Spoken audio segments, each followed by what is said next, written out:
ارواپوهنه چې په انګلیسي ژبه کې ورته سایکالوژي ویل کیږي د دې علم تر رڼا لاندې به تاسو نن ورځ د شخصیت په اړه څه ناڅه وپوهیږئ.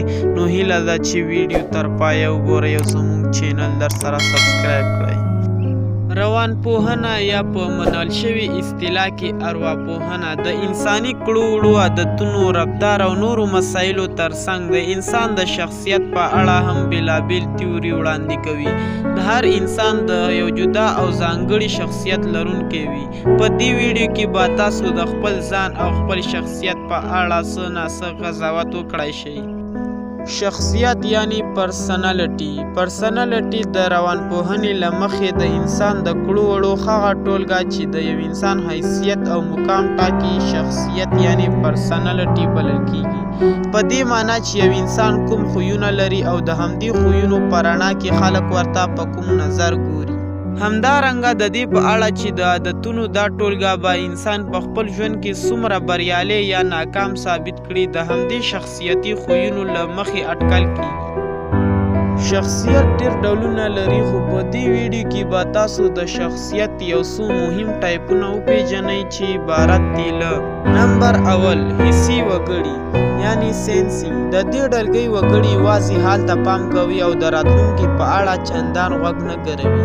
یوازې پر پنځه ګونو حواسو چې کوم اطلاعات ترلاسه کوي تاییدوي. د خبرې عمق او حقیقت ته ځان نه رسوي.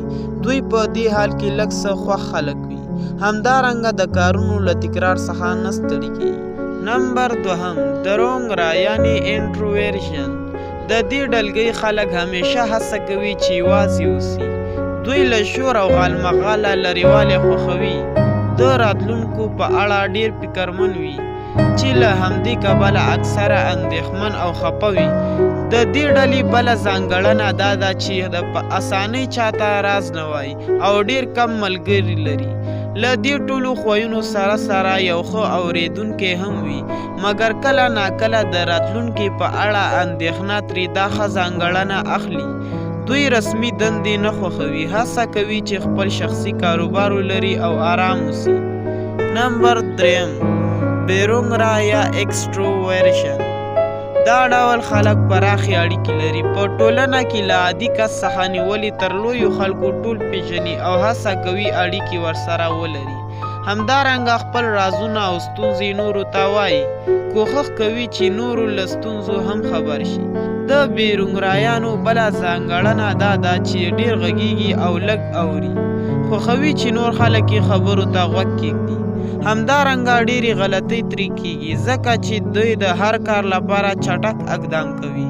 یعنی تر هر عمل وړاندې فکر نه کوي، بلکې کله چې کوم کار ترسره کړي بیا غور پرې کوي. د دې ډلې خلک د دندو خوښونکي وي تر څو په یو کاري چاپېریال کې ژوند وکړي. نمبر څلورم، فکر کوونکي وګړي. د دې ډلګۍ خلک منطق ته ډېر ارزښت ورکوي. همدارنګه تل د عدالت غوښتونکي وي. له همدې کبله همیشه له ستونزو سره مخ کېږي. خلک یې بېمینې، سخت زړې او بې پروا بولي. همیشه هڅه کوي چې خپلو موخو ته ورسېږي. نمبر پنځم، عاطفي وګړي. دا ډله خلک همیشه زړه سواندي وي. تل هڅه کوي نور خلک خوښ وساتي. له همدې کبله اکثره خپله ناخوښ وي. د نورو خوښۍ ته خوښ او په معمولي خفګان یې خفه وي. دا ډول خلک خوښوي چې له نورو سره مرسته وکړي. همدارنګه که نور څوک ورسره مرسته وکړي ډېر منندوی یې وي. یادونه: ځینې نور شخصیتي ټایپونه هم شته، خو تر ټولو مهم یې همدا دي. همدارنګه ممکن ځینې خلک د خپل شخصیت ترڅنګ د یو بل شخصیت ځانګړنه هم ولري. مثلا یو څوک به انټروورژن وي خو د عاطفي، حسي وګړو او نورو شخصیتي ډلګیو ځانګړنې هم لرلی شي. نو اوس ووایئ ملګرو چې تاسو خپل ځان په کوم ګروپ کې ولیدئ. نظر مو په کمنټ کې ولیکئ. ګرانو دوستانو، که ویډیو مو خوښه شوې وي نو ضرور یو لایک ورکړئ او تر بلې ویډیو مو د لوی الله په امان.